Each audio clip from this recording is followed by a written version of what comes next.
নমস্কার বন্ধুরা, শীতকালে শিম তো ভীষণ ভালো লাগে খেতে। বেশ নরম নরম কচি কচি শিম উঠেছে এখন। তো এই শিম দিয়ে একটা রেসিপি দেখাচ্ছি, শিম বাটা। খুব ভালো লাগে খেতে, একদম খুব সামান্য উপকরণে এটা তৈরি করা যায়, ভীষণ ভালো লাগে। চলুন দেখে নিই শিম বাটা কী করে করতে হয়। প্রথমে আমি শিম নিয়েছি, নিয়ে এবার দুটো মাথা কেটে এরকম শুঁয়ো বেরোয়, সেই শুঁয়োগুলোকে ছাড়িয়ে নিয়েছি। নিয়ে এবার আমি এগুলোকে একটু নুন জলে ভাপিয়ে নেব। আমি এখানে প্রেসার কুকারে দিচ্ছি, একটা সিটি হলেই নামিয়ে নেওয়া হবে।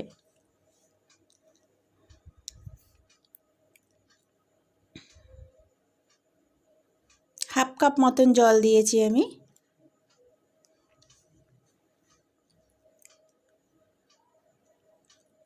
ভাপানো হয়ে গেছে আমার, একটা সিটি দিয়ে নামিয়ে নিয়ে এবার সেটাকে ধুয়ে নিয়েছি। ধুয়ে নিয়ে এবার মিক্সি বলে দিয়ে আমি পেস্ট করব এটাকে। আর এর সঙ্গে দেব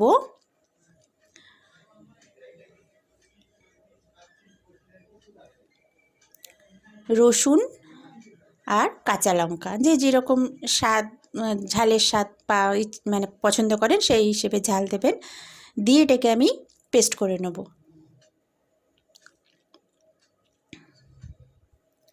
এই রকম হয়েছে।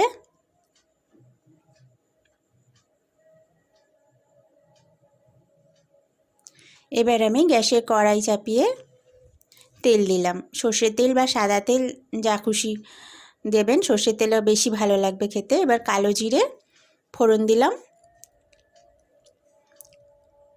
দিয়ে কুচি করে কেটে রাখা পেঁয়াজ দিয়ে দিলাম।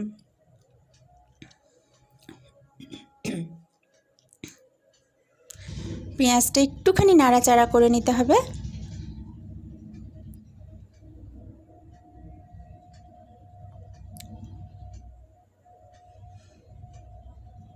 সামান্য একটু নাড়াচাড়া করে নেব, ভাজলে চলবে না কিন্তু, জাস্ট একটু নাড়াচাড়া করে নিয়ে আমি ওই বাটাটা এর মধ্যে দিয়ে দেবো।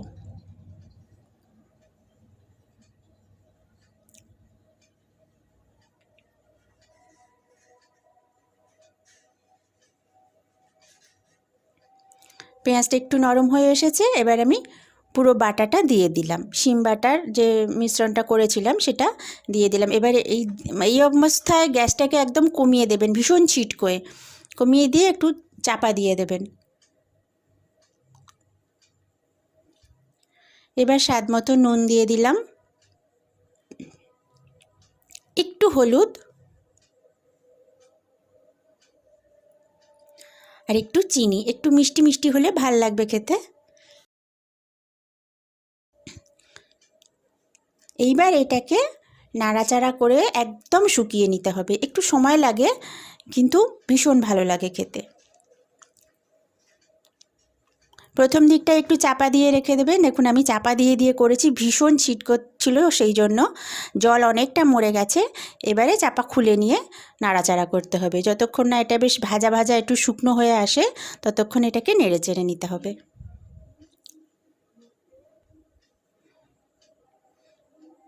খুব ভালো লাগে খেতে, শুকনো শুকনো ভাতের সঙ্গে ভীষণ ভালো লাগবে খেতে।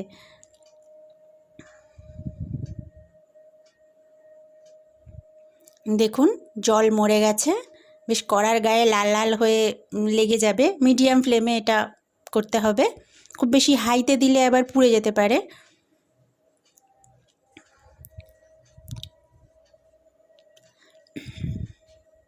প্রায় হয়ে এসছে আমার এটা। দেখুন একদম সমস্ত শিম বাটাটা কড়ার মধ্যিখানে চলে এসেছে। ব্যাস রেডি হয়ে গেছে শিম বাটা। খুব ভালো লাগে খেতে বন্ধুরা। তাহলে আমার এই রেসিপিটা যদি আপনাদের ভালো লাগে তাহলে একটা লাইক দেবেন, আর কমেন্ট করে জানালে খুব খুশি হব।